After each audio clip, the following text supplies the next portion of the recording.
This is a Frank podcast.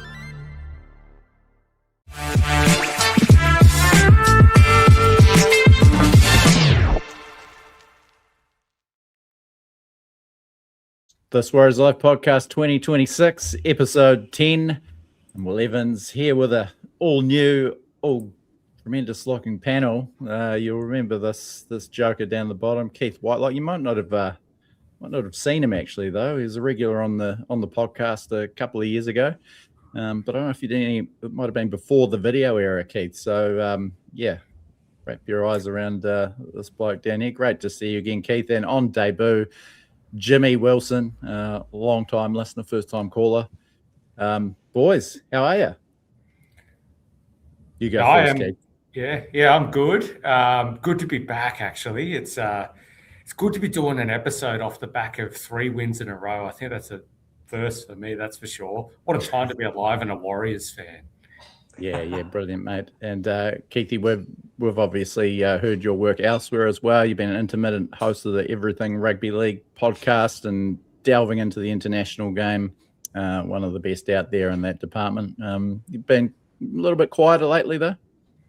Yeah, we I wouldn't quite say we've wrapped it up, but it's been long dormant. It's a lot of work doing a podcast, and got a lot of respect for you, Will. It's thanks. To keep it going for this many years, it takes it out of you. So those that don't do podcasts, you can tell you this Warriors life to be going for this many years. Well done, my friend. But my podcast is a hiatus, to say the least. No, we'll see it back, I'm sure. And it's all about the fans. That's why we keep going. And we've got one here. Jimmy, you kind of remind me of Henry Rollins joining Black Flag. If you hang around the band long enough, you get to join the team. Work up from roadie to screaming lead singer, you reckon?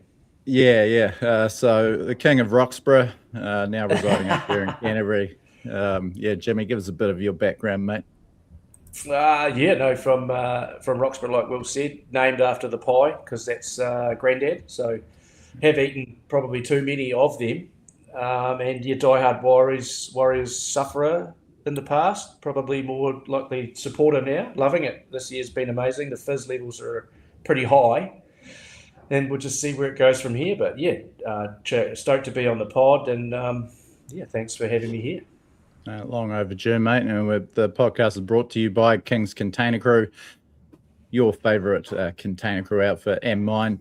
Head to kingscontainercrew.com for all your container packing and unpacking solutions, devanning specialists. And Jim, hit that Work With Us tab if you want to get a gig on that great team. Also, PlaceMakers, new supporters this year, experts in trade since 1981, New Zealand's best trade range. And they're the know-how can-do people. Oh, yeah, love that little jingle there. Welcome to everyone joining us live for the show. Another Teamless Tuesday. And, as Keith said, 3-0. How good is it? The stats just coming out every orifice. The points are piling up. Top of the table for just the 5th round in the history of the club. 780-odd rounds. Those other times were 2002, a couple of weeks towards the end of that season. And what else was there? Was there, 1 week in 2019 after round 1. And, when was that other one? I did put the stat up the other day. Bear with me. But it is super rare.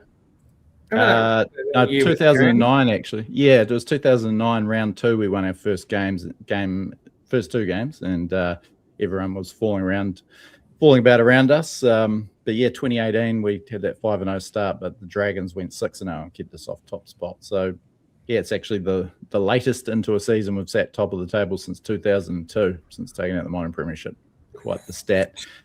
I love this one from Random Stats Guy. Most points in the first 3 rounds by any team since Newcastle back in 2006. So that's an absolute doozy as well. Crazy stuff. Yeah. Doesn't bode well, though, since 2002. That's about the time I started following the Wires, actually. It doesn't bode well for a successful club, does it? Yeah. That's okay. This is our year, maybe. best to think of it as good to be here now rather than what we've done in the past. But only the second 3-0 start in our history after that 5-0 start in 2018. And generally our good starts are turned into finals appearances, which does bode well for this year. People starting to tout us as premiership contenders, maybe not quite at the level of like a Penrith or Melbourne, but Brisbane are having their troubles. Bulldogs, can't score many points. Roosters absolutely towed up by the Panthers. So it is a good year for the Warriors to have this kind of year, I think. Yeah. I think that's going to be the making of it when we play, one of those top 3 or 4, the Bulldogs, the Panthers, the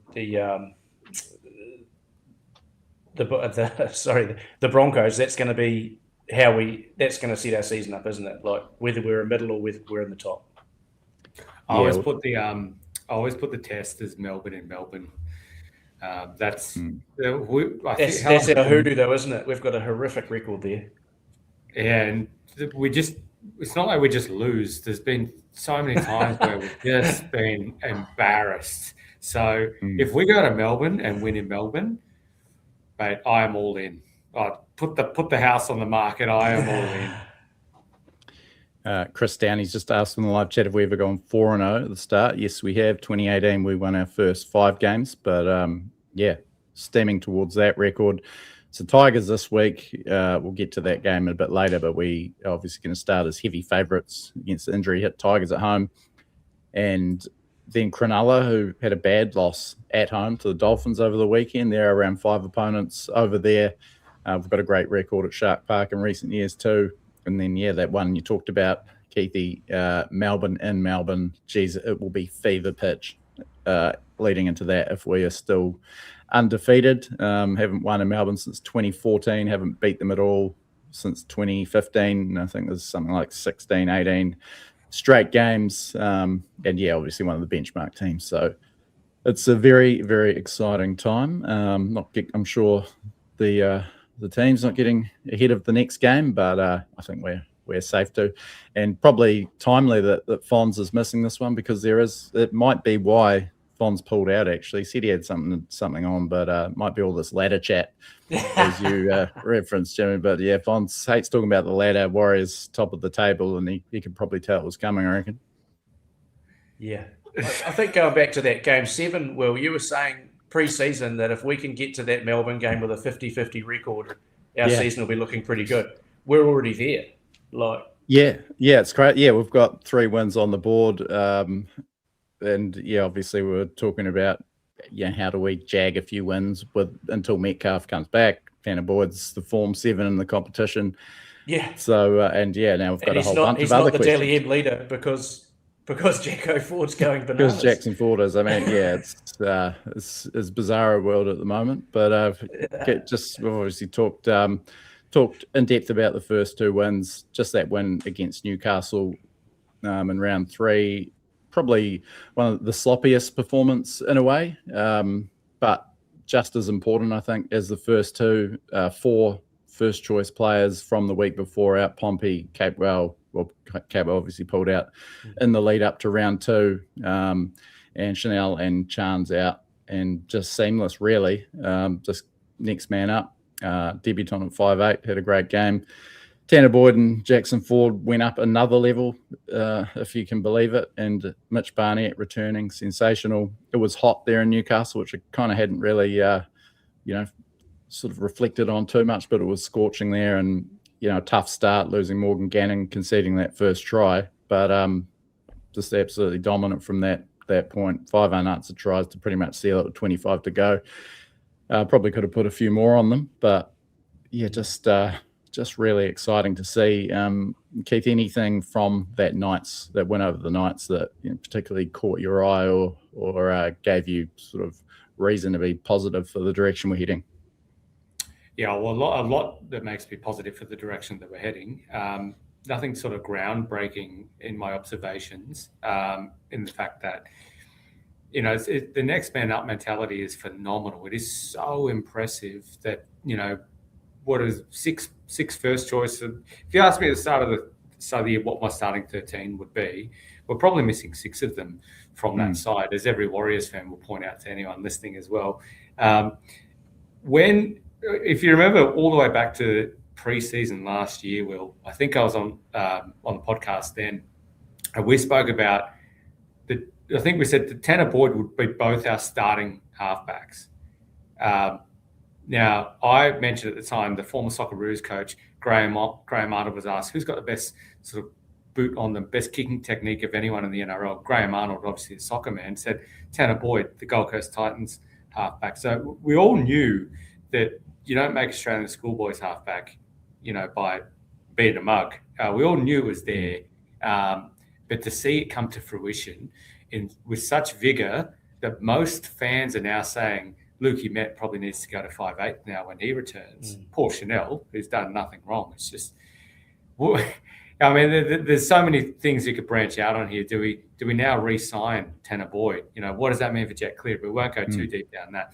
To answer your question more succinctly, I actually was very impressed with Vaemunga. I've been really impressed with Vaemunga. I know that he didn't set the world on fire, but he just looked like he was just so hyped up to do all the little things, the energy, the confidence, and that's going to bode well for us, really well for us, in fact, when James Fisher-Harris is a little bit older and Mitch Barnett leaves. So I'm loving what I'm seeing from the young guys. And I'm loving that we can just keep the layer towers in there even after a bad game and just blood them and still win with such dominance.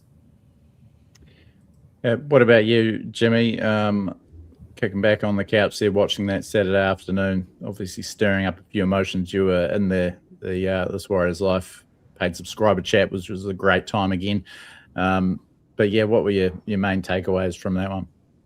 I thought the impact of Barnett off the bench, like with reduced minutes and coming back from a serious injury, was amazing. I just thought maybe Jacko Ford putting in 80 minutes and doing that grunt stuff meant that Barney could come in and make some real impact plays.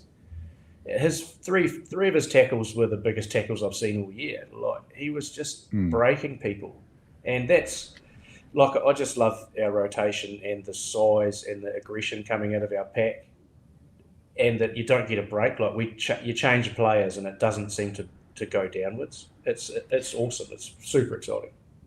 Yeah, coming back from an ACL, I thought Barnett was incredible. His first hit up from the kickoff, you could tell he was up for it. Late on a try for Ford. As we've talked, Jackson Ford, him and Tanner Boyd, nines in the Kingz Container Crew player ratings. They just keep going up and up. I think James Fisher-Harris, I mean, if it hadn't been for the starts that Boyd and Ford had to the start of the season, I'd be raving about James Fisher-Harris. I think he's been absolutely fantastic in all 3 games.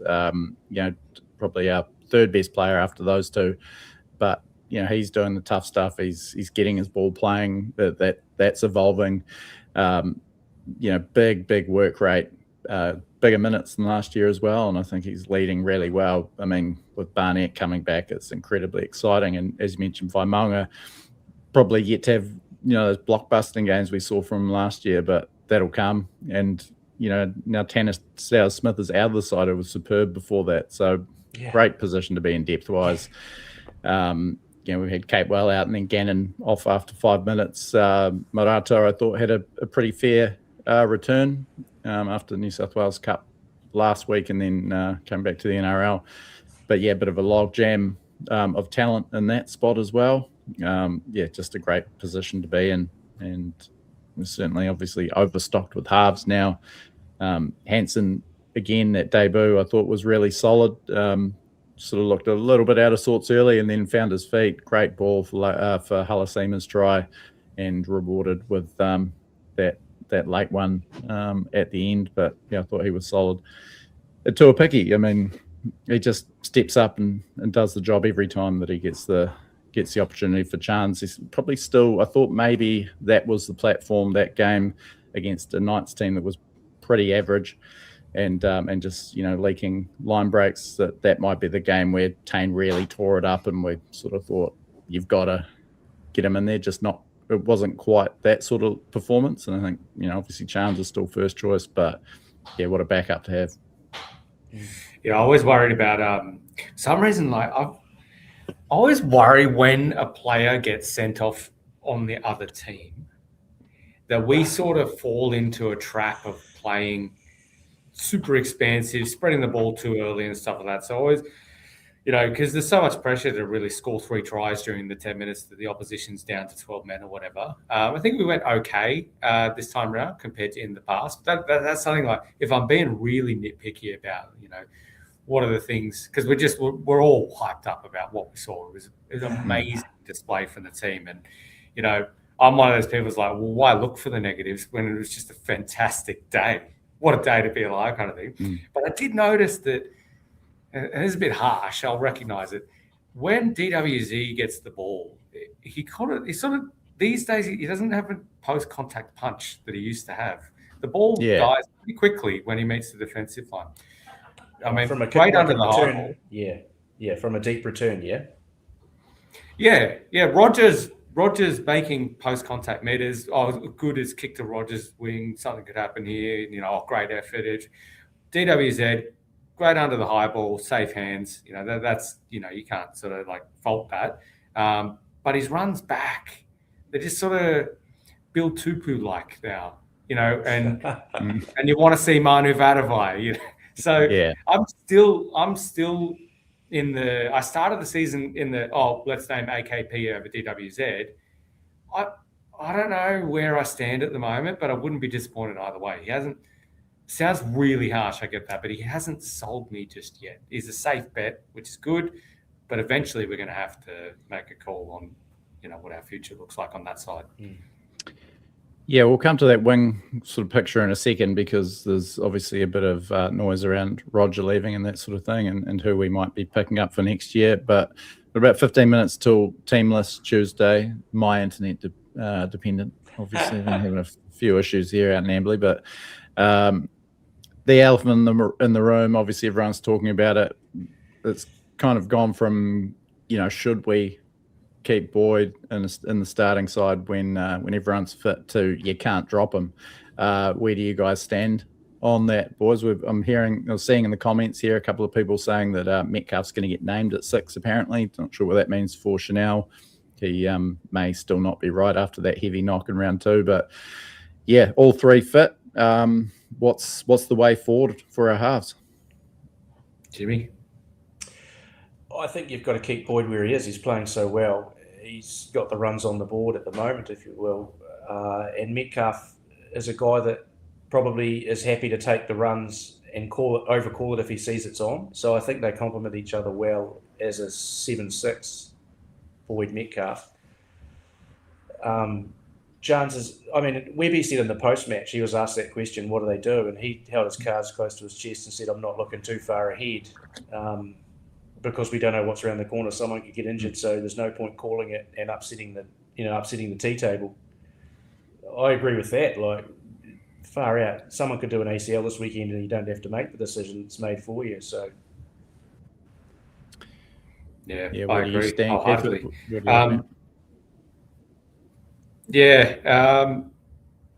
got a pretty conventional point of view. I think most fans will be in the party of keep Boyd where he is, and Lucky Met can come back as number 6, and then no one knows what to do with Chanel, because maybe play him at lock, but you got Aaron Clark and even Morgan Gannon, or maybe play him at 14, but everyone's no one wants to change our hooker setup either.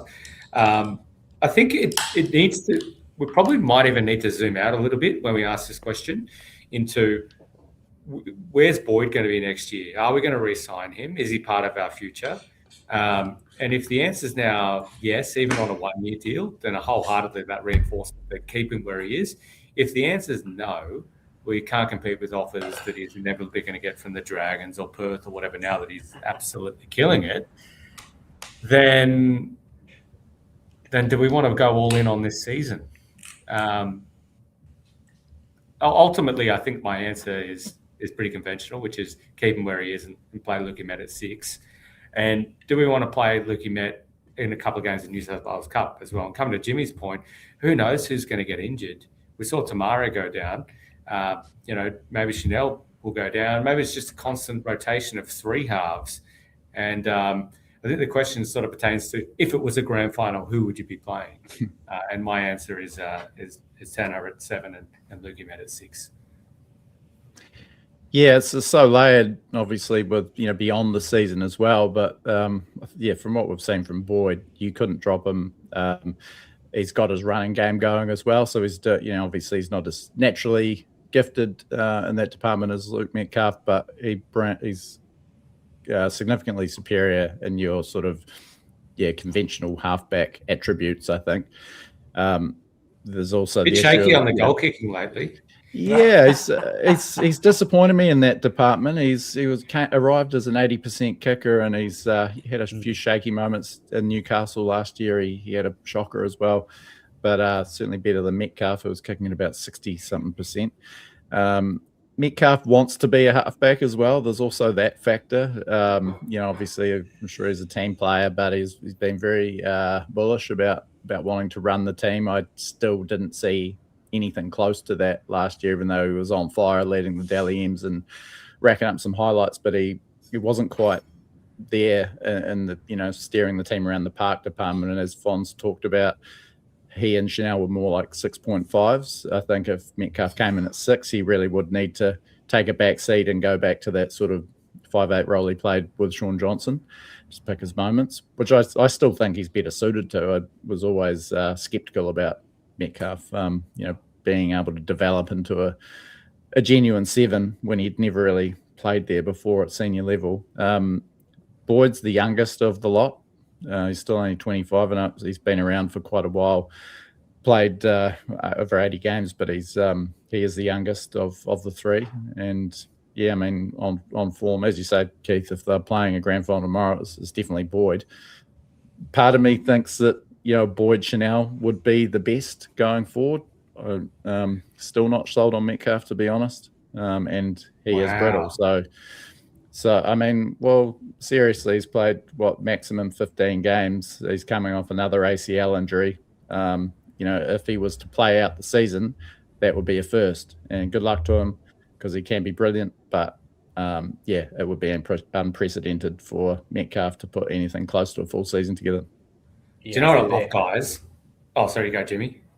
I think what you're saying counts against him massively, that Metcalf is injury prone and Boyd hasn't. So that has to come into signing as well, doesn't it? Definitely. Yeah. I was going to say that Fonzie said a few weeks ago, this is the first time that the Warriors have been a genuinely professional club. Yeah. And I think it might be an off-the-cuff comment, but it resonated with me pretty hard. And I look at, all this, there's I would anecdotally, of course, put 10% of NRL players in the tide riser category. Roger's a tide riser. No matter where he is, his standards are not going to slip.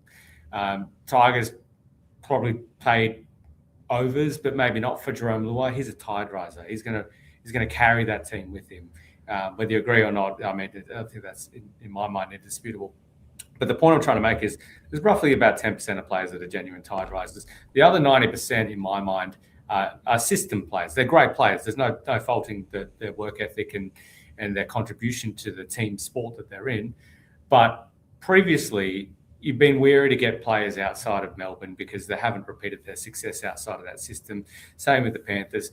I think we're now at the stage where you can put us in that cluster of clubs, that handful of clubs, where the system is now so strong, there's a risk to take them out of the system if you're purchasing from another club outside in. And I think Tanner proves that point by the fact that he re-signed to stay in the New South Wales Cup and really continue to push his way into first grade, despite the fact that he would have had an option to probably play 7 as a starting NRL half at some of the lower clubs down. I think he's been scarred by the Gold Coast. He just burned through New South Wales. It's a pretty big line of people scarred by the Gold Coast. Yeah, not the first halfback to fall apart there. Newcastle and the Titans seem to just burn through the most amazingly talented junior halves and just ruin halves careers. And it's taken Tanner this much time, and it's such a strong system that was given him, that we're now the club where you can probably offer him 20% less than any other club, and we'll be able to get him for unders. And that's the first time I've ever been able to say that again about us. Just again on Chanel, you mentioned, that everyone's sort of saying, well, Chanel can play that 14 role. I would have liked to see more from Sam Healy. I know it's a tough role to come on, and he's only, come in the second half for 20 minutes or so. Probably hasn't done a hell of a lot with it. No fault of his own, really. It just hasn't hasn't had those big moments. Chanel's obviously very versatile. We saw Tamate preferred in that number 14 role. Maybe he would have been at the start of the season if he hadn't got injured. And Chanel, I think, is even more valuable as a pure utility. A very, very good half. I'm a huge fan of him. Has played fullback at first grade level. You can chuck him in the centres and he'd do a job, as you said, Keith. Probably fill a role at lock. He's so courageous and hits so hard. And hooker, has played a World Cup semi-final or final at hooker. And I think he can be better than Tamate was at dummy half last year. So, yeah, to me, there's something about Chanel at 14 that is extremely attractive. And, the cards are sort of falling that way that, he could slot in there and give us a all-Australian halves pairing for one of the few times in Warriors history.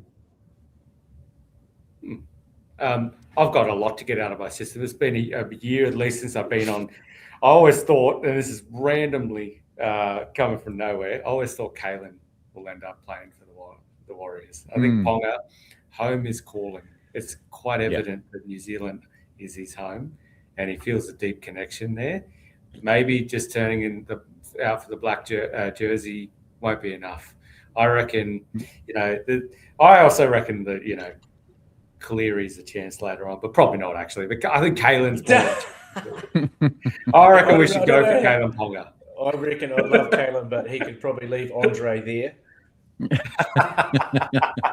Yeah, the LeVar Ball of the NRL.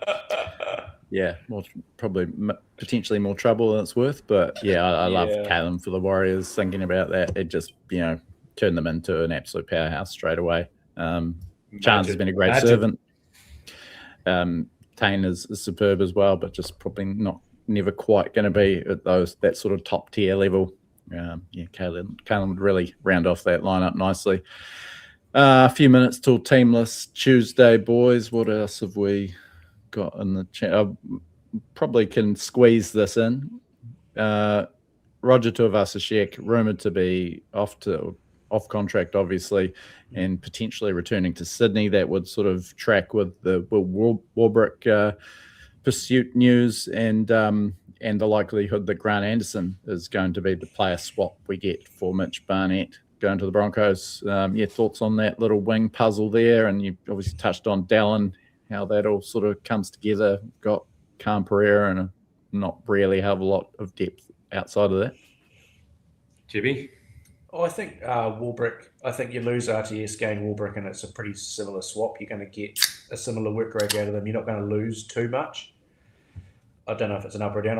I guess what you said, Keith, is RTS is a real tide riser. Warbrick probably isn't, but I think in terms of the on-field, it's pretty similar. I don't know. I don't know why we're not producing wingers and we're just producing forwards now. It's a pretty crazy puzzle. Well, for a long time, the Warriors seem to have a dearth of wingers, and now we've got none. The game's changed, I guess. That giant winger that we used to pride ourselves on producing is probably turned not into a middle or an edge. Yeah, exactly right. Guys, my thoughts on this, I think this caught everyone by surprise. I think the club included sort of assumed that RTS was, we know that he was in line for the R360. I think that's indisputable at this stage.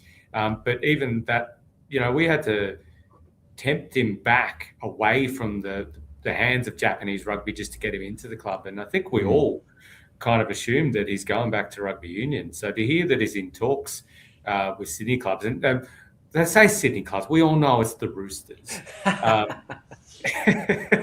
just go get my sombrero. Yeah. I'd prefer... look, RTS is a better player right now than Warbrick. And you're right, Warbrick's not a tide riser, as you said, Jimmy. It's just the age is no longer on RTS's side. So Warbrick is not young himself. I think he's 28 right now. But someone said the other day, I can't remember where, might have heard it on this podcast, but I think the club have offered RTS 1 year. I suspect that's the case. And wherever he goes, they've given him permission to see what he can get, and maybe we'll match it or something like that. I think there's sort of a gentleman's agreement in place that we weren't expecting that he'd want to stay, and now it's caught everyone by surprise. I think that's my theory anyway. Yeah, we've got the team list out, boys, so I'll drag it in a second. I would love Roger to stay. It's just something about his presence and leadership. Even, I agree with Jimmy that, on the surface, Warbrick doesn't give you much less than Roger, and he's got some great attributes, but yeah, just that club legend aspect, and I think he's playing as well as ever. It'd be a real shame to let him go.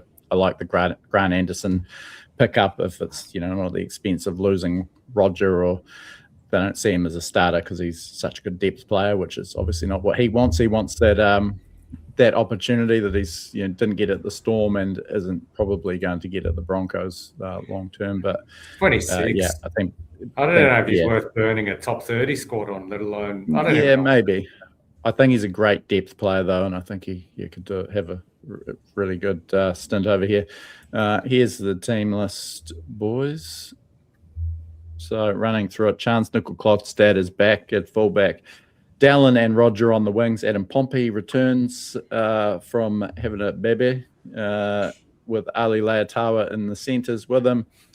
Luke Metcalf named at number 6. Holy. Very, early return for the lad from an ACL. Tanner Boyd remaining at halfback. The forward pack, James Fisher-Harris, Wade Egan, Jackson Ford retaining that starting spot. Leka Halasima back into the second row with Kurt Capewell out for a few weeks. Jacob Laban playing good footy. He starts in the second row as well. Aaron Clark at lock.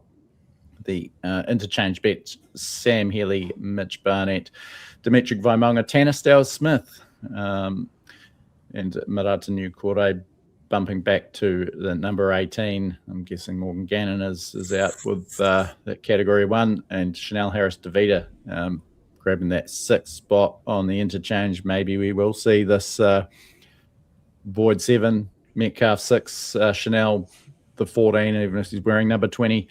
See that happen sooner than we thought. The reserves are Tane Tuapiki, Lofi Khan-Pereira, and Eddie Idamir Taiava. Jeez, that is just so much depth there. Unbelievable. That is stacked. And there's, it's got a few out still, so that's just brilliant to see. But holy shit, that's exciting to think about. It's great to come up against, I guess, I wouldn't say a sort of lowly Tigers side, but they are missing Jerome Luai. Just having a quick scan of it. Interesting to see Adam Dewey named. He went off last week against South as well. I think named in 7. You reckon he's a gutsy fellow? I heard it's just tightness in the hamstring. I don't know if that's true or not, but that's what I heard on the radio this morning. Obviously that'd be a big boost, but Jerome Luai obviously takes a lot out of that side at Mount Smart again on a Friday. It's it's less risky than, say, if Metcalf was coming back for that Melbourne game. It's very early. We was started pulling that return date back a little bit, and it was starting to say round 6. Yeah, round 12 at the start, wasn't it? And then then 7 to 10, and then now round 4. So, obviously they wouldn't bother rushing him back. Obviously Chanel is fit, Boyd's on fire. So if he's named, he is obviously raring to go. But exciting to see how these two gel for the first time playing with each other, and that will obviously be the dominant storyline. But we're seem so locked in right across the park otherwise that it's a perfect scenario for Metcalf to come back in. Because have they played together or not? No, they haven't. Boyd's debut was the week after, club debut was the week after Metcalf got injured. So Because that was sort of the thing last week, wasn't it? That Boyd and Hansen had a combination from Cup last year, so it will be a challenge. Yeah, and just coming back from another serious injury for Metcalf, he'll be tentative, I'm sure. But again, it's probably the ideal situation with Boyd. He did all of the kicking last week in general play. Taking the line on, Metcalf can come back and just get his reps and have a quiet game. No one's sort of going to be expecting him to win the game or be on fire, and just get that confidence back. Very interesting to see what happens moving forward. Interesting to see if Chanel is the one that does get that time off the bench rather than Sam Healy. But great position to be in all round. Oh my God, this side is. Whew.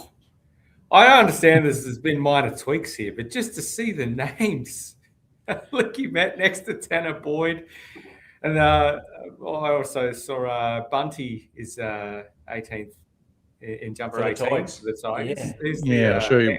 Anton Poser, is he the president of the Bunty? I'm sure he'd be making a homecoming, Anton, for this this game. Bunty potentially, albeit wearing. If he was in jersey 17, Anton would be looking at flights as we speak. But running through this Tigers team, a lot of talent in there. Jerome Buller, superb at fullback.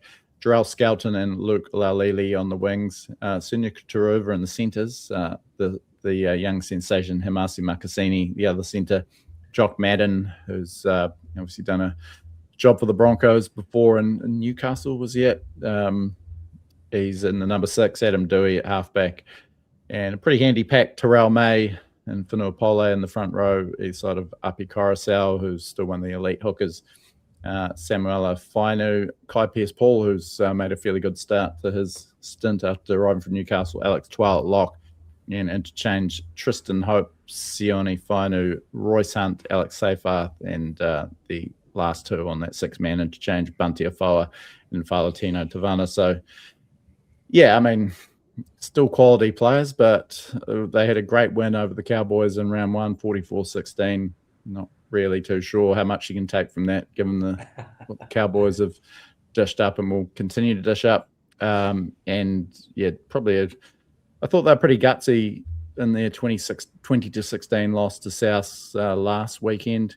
Were behind 12-0 early, really dug in and got in front. Lost Luai, lost Dewey, and pushed it to the 80th minute. So there's a bit of backbone there. I don't think we're going to see them get blown out week on week like we've seen from Tigers sides in the past. But Luai being out is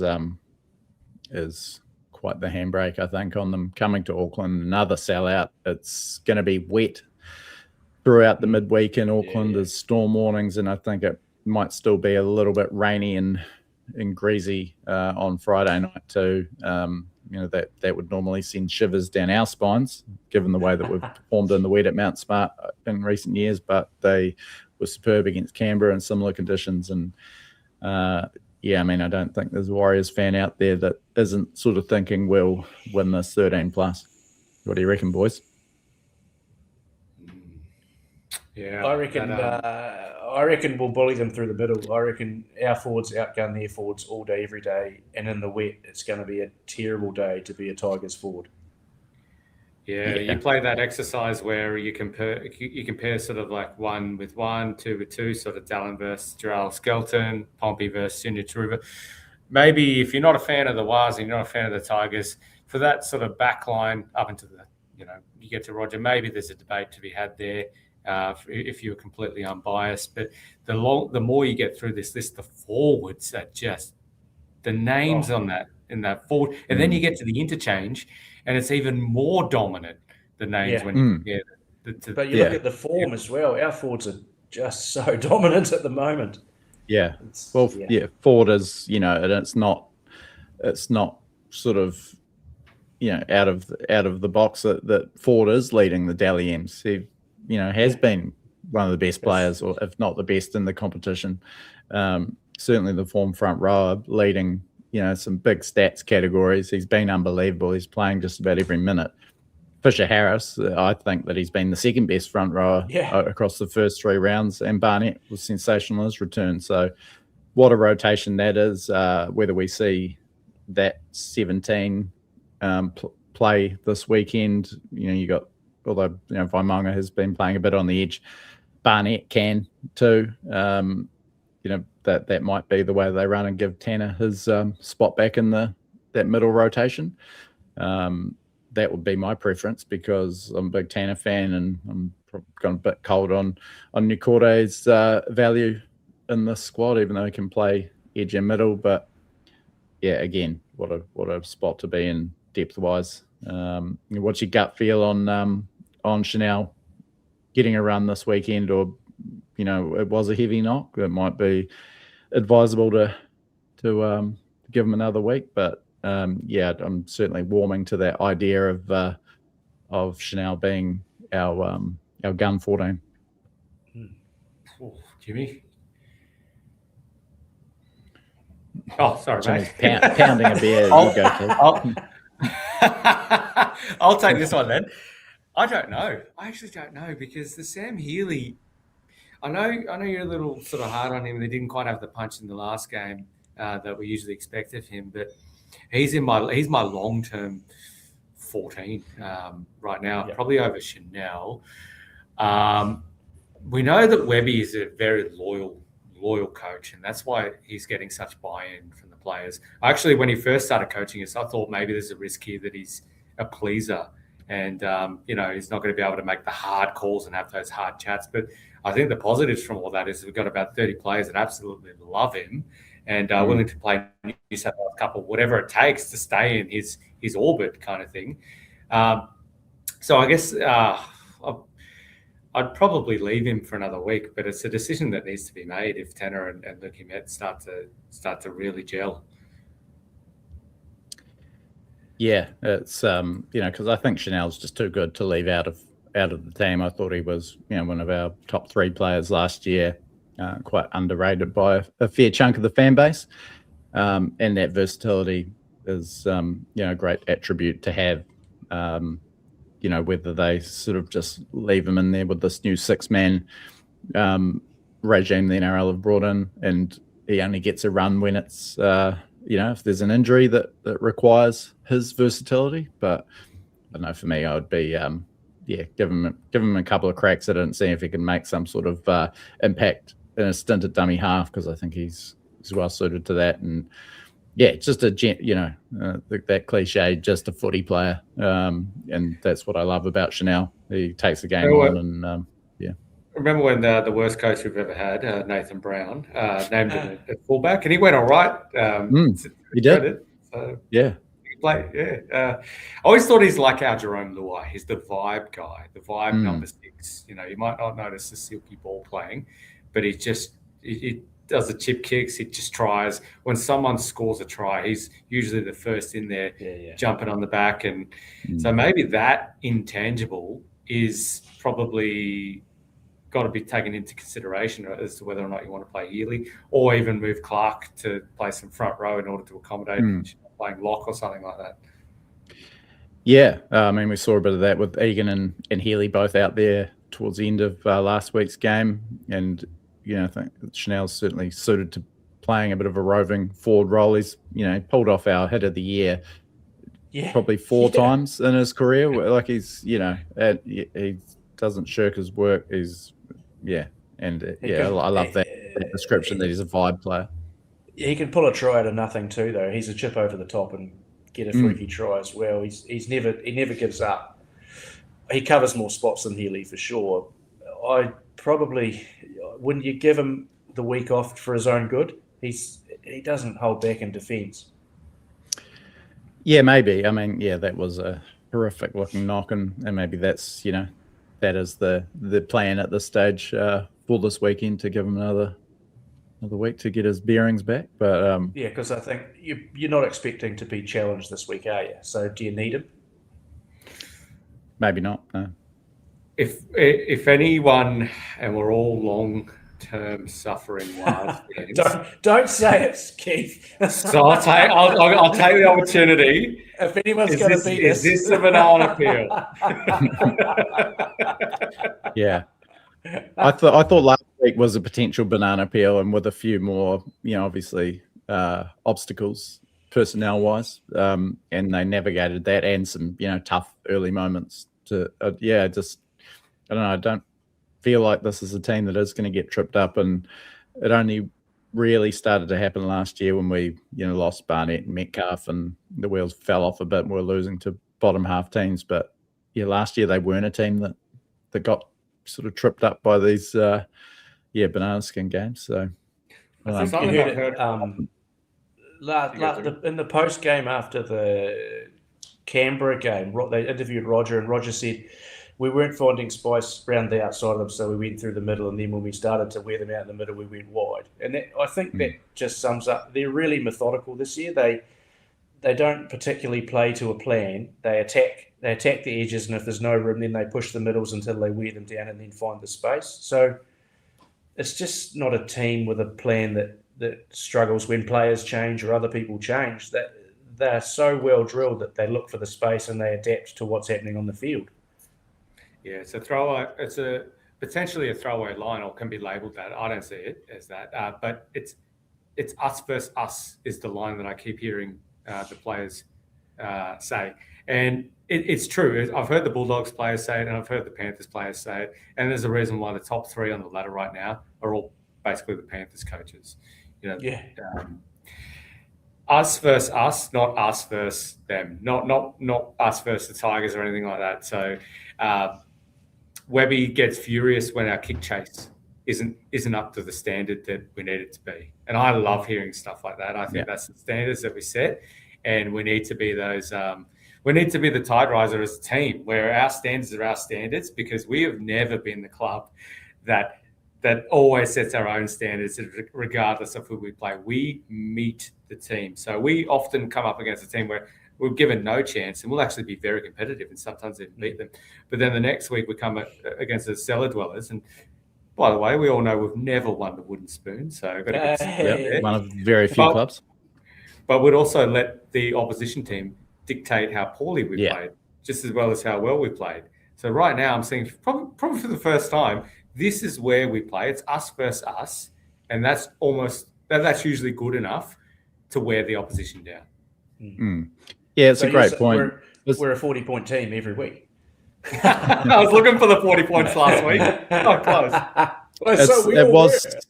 It was the sort of game that Warriors teams of the past, you could imagine them, if they're going to win, getting up like 28-20 or something, and just even if Newcastle was starting to unravel, we got a bit loose too, but put the foot on the throat, which was great to see. That first 20 minutes of the second half was just so good to see, and such a great platform if that's the base level of our performance, that teams have to beat us by playing incredibly well, rather than like we see Penrith and Melbourne do week on week, year on year. So not getting ahead of ourselves. It's fucking 3 games against 3 teams that could be pretty disappointed with how they went against us. But it does feel like we're, with maybe the exception of Newcastle, because they had Ponga and Brown out, and obviously aren't up to that level. They had a couple of good wins over terrible opposition, but we're not letting teams play well. I reiterate what I said at the start. Melbourne is always going to be a litmus test. It's the yardstick. Oh God, I can't wait for it. Just get the Tigers and Sharks out of the way. I'd love us to be 5-0 heading to Melbourne. That will be one of the biggest regular season games for quite some time. Certainly, this early in the season. But that is going to be, even if we dropped the Sharks game, still going to be huge. Just can't wait for that one. If we don't drop the Sharks game, how much huger will it be? Yeah. Does the pressure start to build on them though? Because remember in that year, Webby was saying we're embracing the pressure. We want to see ourselves winning, and he's really walked away from that in the last 2 seasons. So the expectation comes with pressure, and that isn't quite there yet. But I'm interested to see how that'll affect this team. and how Webby deals with it. Yeah, good call. Yeah. Yeah, there hasn't been a bump in the road really yet, and obviously it's a long season. No one's going 24-0. So No, yeah, no. I mean we're right. We're loving this right at the moment, and I'm sure it'll be jarring when we first lose a game. But yeah. But you know what? Guys? We've been through so much shit over the years that when we get these we do rides, deserve it. let's just unclench a bit and enjoy it. We know that it's going to end. We know that we're not going to go 24-0, and there's plenty of naysayers out there. The pessimists who have the mortgage over pragmatism in their mind. Like, you can't be an optimist and a pragmatist at the same time. I know we're going to slip up. I know that, but let's just enjoy it whilst it's good. Yeah, be on the ride. Yeah, no, love that. Got a few other things to get through before we let you boys go. You've been so good, actually. I just have to say, loved you guys filling in. It's been quite pleasant, actually. I should give you guys in more often. Brad, of course. I've got a Brad question for you, Will. Oh yeah, go for it. Lay it on me. So it's I've labelled in here supplementary Brad question. Is this the highest Warrior player rating average ever? Oh, well, obviously don't have those stats on hand, but I would say that that it would have to be right up there, and I'm certain that no one has been averaging over 8s like Metcalf. I mean, like Boyd, Ford, and James Fisher-Harris are at the moment. So, yeah. Because the team average has got to be about a 7, doesn't it? It'd be a 6.5, 7 across the board. I'd say above that. I think it's probably 7 to 8 in the Kingz Container Crew player ratings. Yeah, I did actually just on the Kingz Container Crew player ratings. Have you ever given a 10? I know you got a rugby league week. Correct? No, I haven't. And I actually got a question. Get into it. Get into him. Okay. Don't let him off. Keep interrupting. I got a question overnight about this from a great friend of the show, Cal Newsom-Brown. A genuine question. What does it take to get a 10? And in rugby league weeks, 40 years of dishing out player ratings out of 10, they only gave out 17, and it was your Johnses, your Fittlers, Joey Johns, your Sterlings generally. Your Jackson Fords. Yeah. Well, that's what I think. It's hard for someone like that. It requires genuine brilliance, massive moments of freakish brilliance, and I think the sort of engine room performances that get a 10 with Rugby League Week was Paul Gallen in Game 2 of the 2011 Origin Series, where he had 30 hit-ups and won a massive game. Ford was superb. 9s are pretty rare, and they were kind of rare in Rugby League Week as well. And, he was huge, but it was in a game that we won 38-12. And he was great, but he, what were the standout moments? He's, strolled through for a try. His work rate was sensational. He played 80 minutes, but yeah, I think I'm very comfortable with my 9 there. Same for Tanner Boyd. There's a couple of missteps. He was great.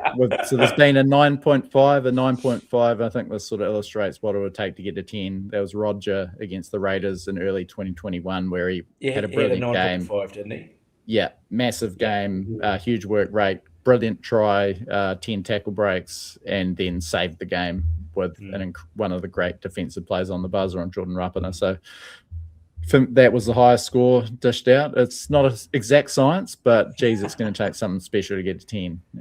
I know everyone's baying for it, and I got a bit of I got to remember people coming after me for giving Chans and only a 9 for an early season win last year. Yeah. So, it'll take an incredible performance to get a 10. But yeah, it'll be an exciting day if it happens. And thanks. Does a team have to win to get a 10, Will? Well, there has been in Rugby League Week's history a couple of 10s on losing teams. It has to be extra special if you're getting 10 on a losing team.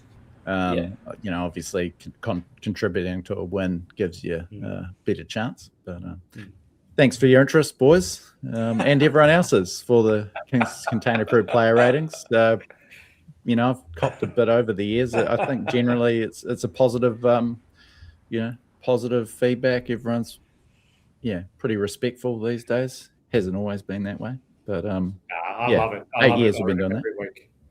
Yeah. That's good. Thanks, mate. Speaking of regular segments and that sort of thing, we've got to Fucking yeah, you love it. Our PlaceMakers Warriors legends, they love our old time players at PlaceMakers, and our next one this week is Phil Blake, Warrior number 2, and one of the most off record, I think, of our 95 originals. Just a bit of background for Warriors fans that are sort of more just know. Phil Blake, for his career-ending stint at the Warriors, he started off at Manly as a boy wonder in 1982.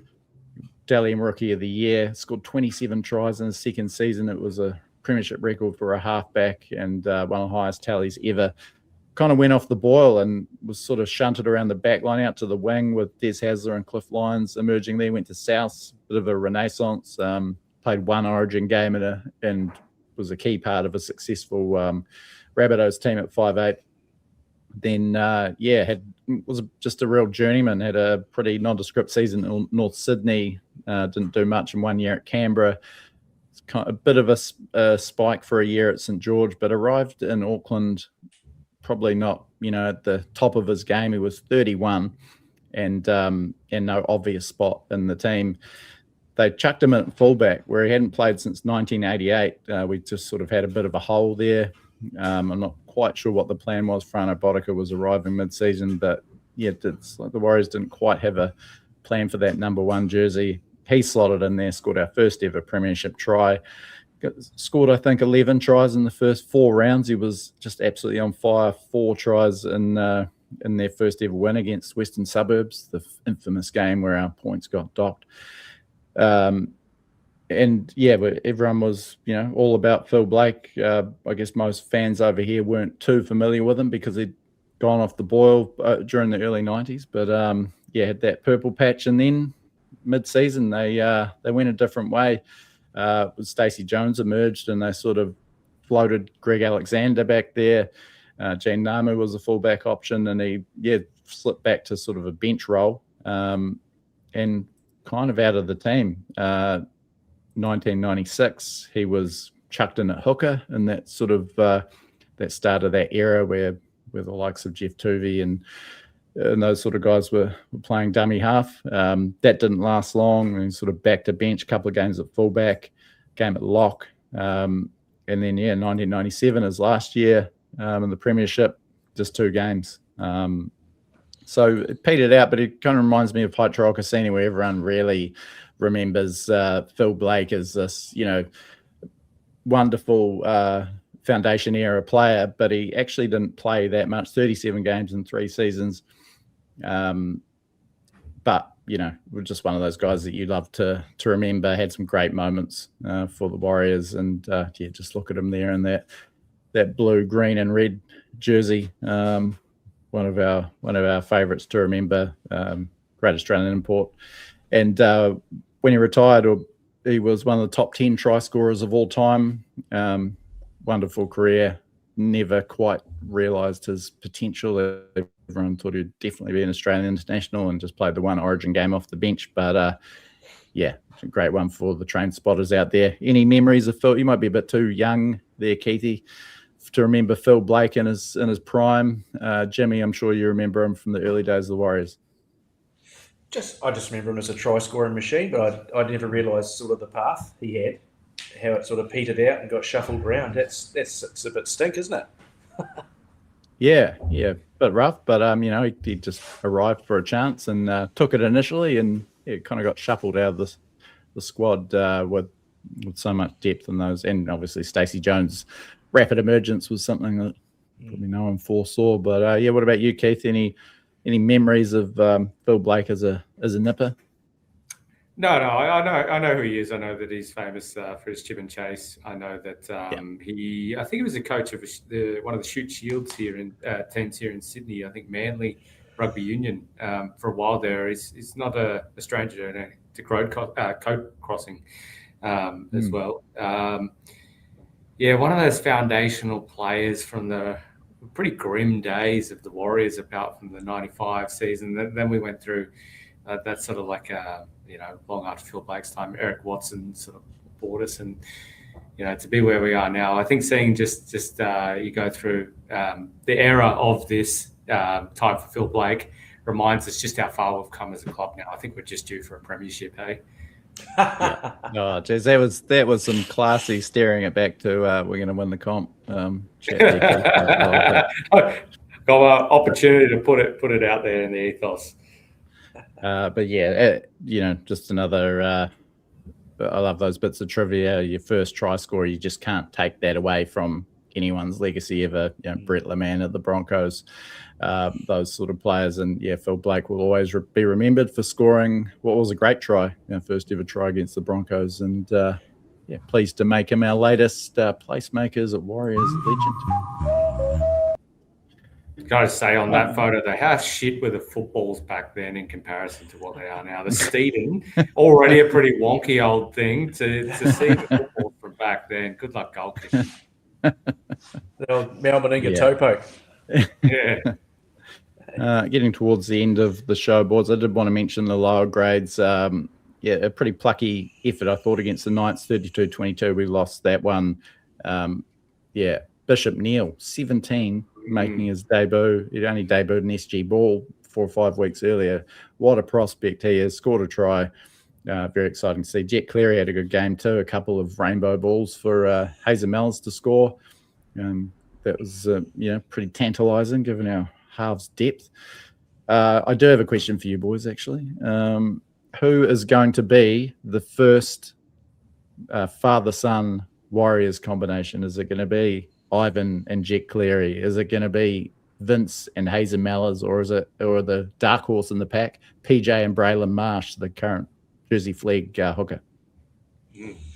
Nathan and Ivan Cleary. Realistically, probably go Jet.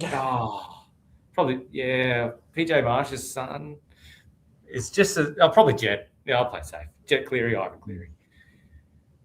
I feel like I'm going Jet. Yeah, I think Hazen is probably it could be a couple of injuries away from Jagging and Abu, but whereas Jet, we've got that much halves depth at the moment. But yeah, I mean, romantically, I'd like to say Jet Cleary. The Jersey Flegg boys had a big win over the Knights, and geez, Harry Inch just keeps on looking extremely impressive. Runaway try from an error, and hands all over quite a few tries. Some of those guys, but at least one of those guys that we're talking about all the halves, like Jet Cleary, maybe not Luke Hansen, Harry Inch, the ones coming through. Who's the one from Newcastle who was the fastest? Jai Lanane, Jai Lanane. One of them has to switch to fullback.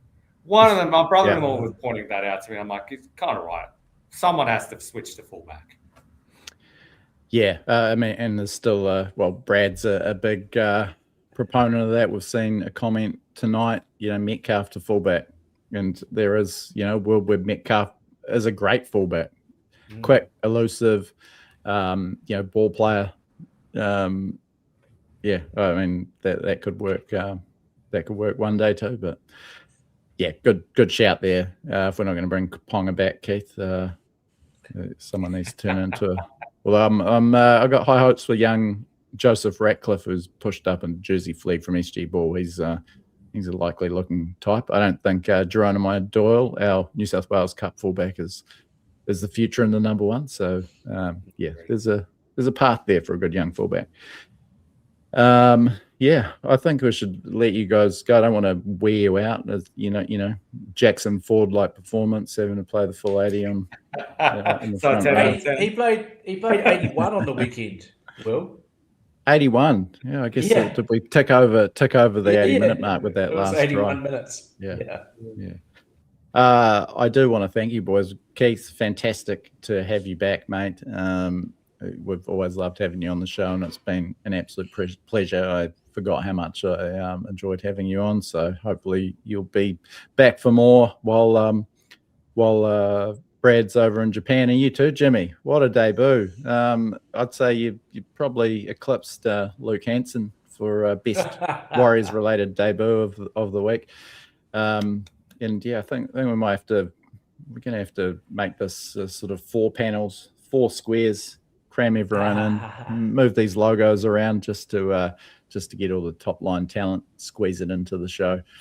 But it's been brilliant, boys. Thanks to Kingz Container Crew and PlaceMakers. All our paid subscribers, head over to the Substack and get all our extra talent. I've heard Jimmy and Keith angling in for a bit of Friday Bears action. That's an exclusive for our paid subscribers until a beer sponsor comes on board, at least. And yeah, but no, everyone out there, everyone that's joined in live and joined in on the chat, if you are a paid subscriber, join us in the live chat on Substack during the game. It's a good time.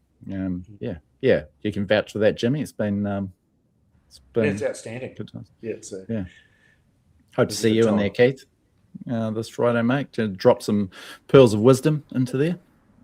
Oh, I can't this Friday, but any other Friday. Work end of German financial year party.